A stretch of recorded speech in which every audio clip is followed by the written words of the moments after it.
The official story argues that Air Defense was informed too late. One of the biggest lies is that the FAA guys were incompetent. When we lose an airplane, we take action. We do not sit, we do not delay, we go to protocol. Boom, boom, boom, boom, boom. When the air traffic controllers first saw American 11 start to lose its radio, lose its transponder, go off course, and all of these bad things that are going on, they did not take a coffee break. 67 times in that year, 2001, up till September, there had been air emergencies.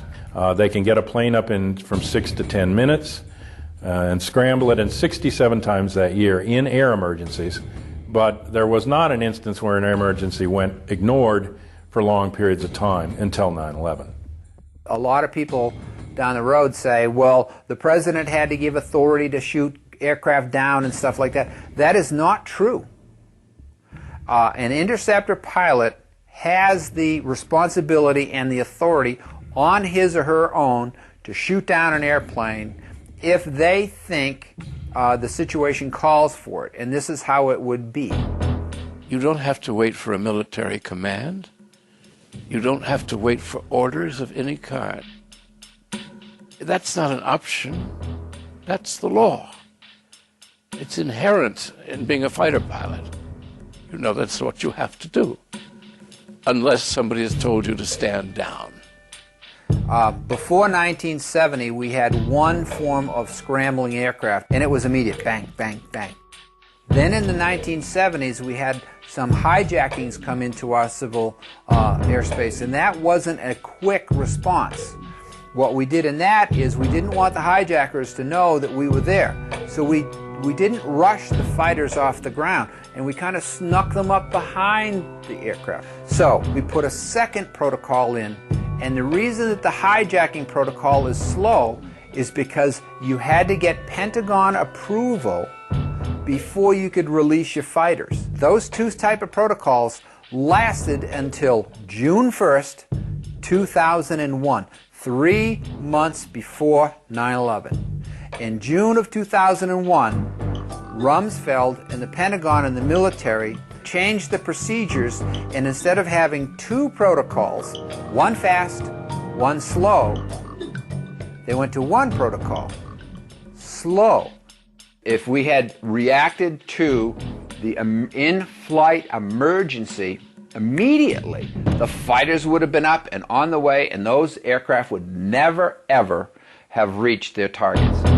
But when the center controllers came to notifying the military, okay, because they had only one protocol to work with, that protocol went through the Pentagon. Guess what? Guess who didn't answer the phone? Sorry, it was the Pentagon. Here's an analogy that I can give that would help out the common person here. What Rumsfeld did is the fire call comes into the fire station, but before the fire truck gets a chance to leave, it has to call the mayor of the city to get approval for that departure. And what if the mayor is out for breakfast or he's sleeping late and he doesn't answer the phone? Look carefully at this footage, shot just a few minutes after the attack on the Pentagon. Notice the man that is helping to carry a casualty. It is the Secretary of Defense, Donald Rumsfeld. What is he doing here when, as head of the defense of the whole nation, and whilst the United States is still under attack, he is helping tend to the wounded? Why is he not at his command post?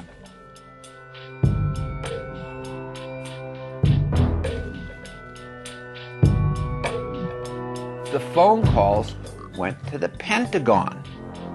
It went through the military, and the military was sitting there saying, oh, "Don't answer, don't answer that phone, whatever it might be."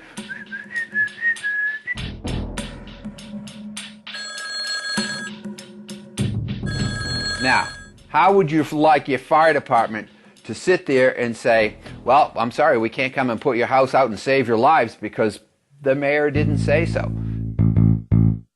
And on 9/12, they changed the protocols again back to the first protocol, which was the fast scrambles, and that's what it is today. So the way that Rumsfeld's Pentagon managed this whole thing is they switched gears, okay? They switched out of having too fast and slow into slow, okay? And then they said, oh, we're bad, 9/12, let's go fast again. When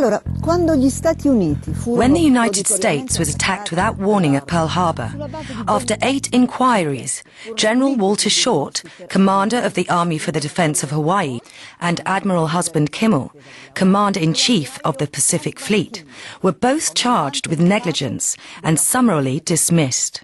But after the 9/11 catastrophe, nobody, neither the Secretary of Defense Rumsfeld, nor the head of civil aviation, nor that of air defense, was either punished or removed from office. On September 10th, Brigadier General W. Montague Winfield asked Junior Officer Captain Charles Leidig to temporarily replace him as Director of Operations at the Pentagon Command Center from 8:30 a.m. on September 11th.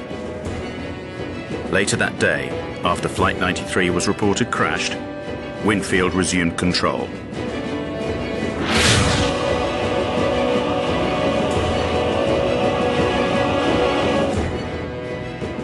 Captain Leidig had only just completed a course qualifying him to run the command center.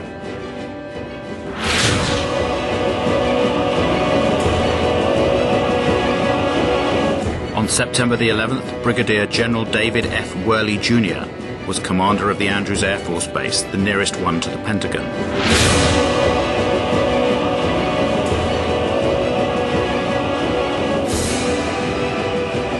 On September the 11th, Richard B. Myers, Vice Chairman of the Joint Chiefs of Staff, in the absence of Chairman Shelton, was the temporary head of all U.S. Armed Forces.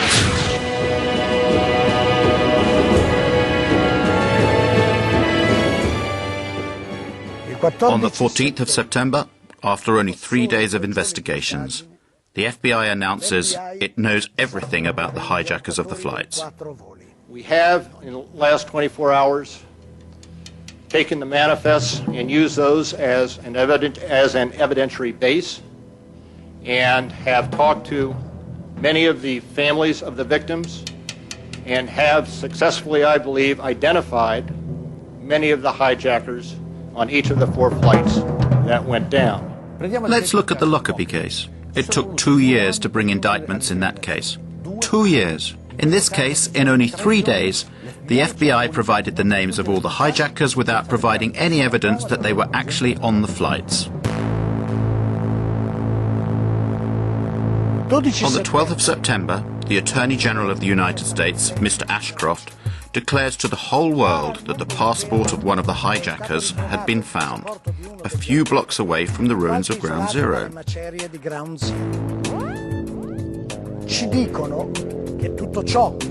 Even though they had said that everything inside the towers had been burnt up or had been reduced to a fine dust. So, the steel was molten, but paper survived?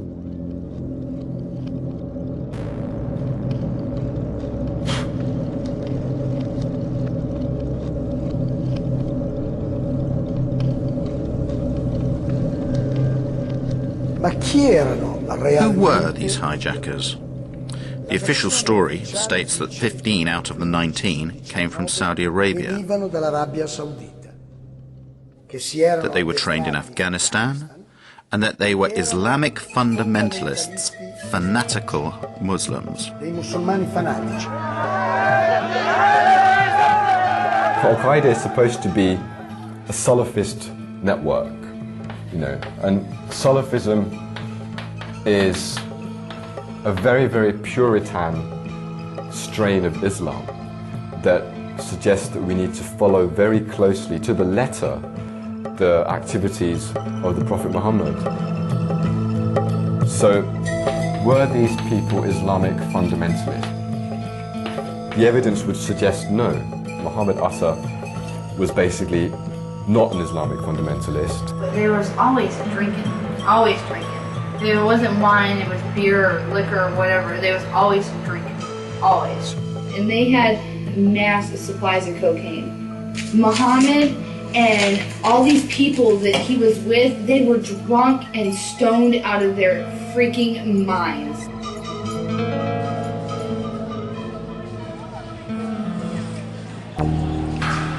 The identikits of the hijackers supplied by the FBI are truly bizarre.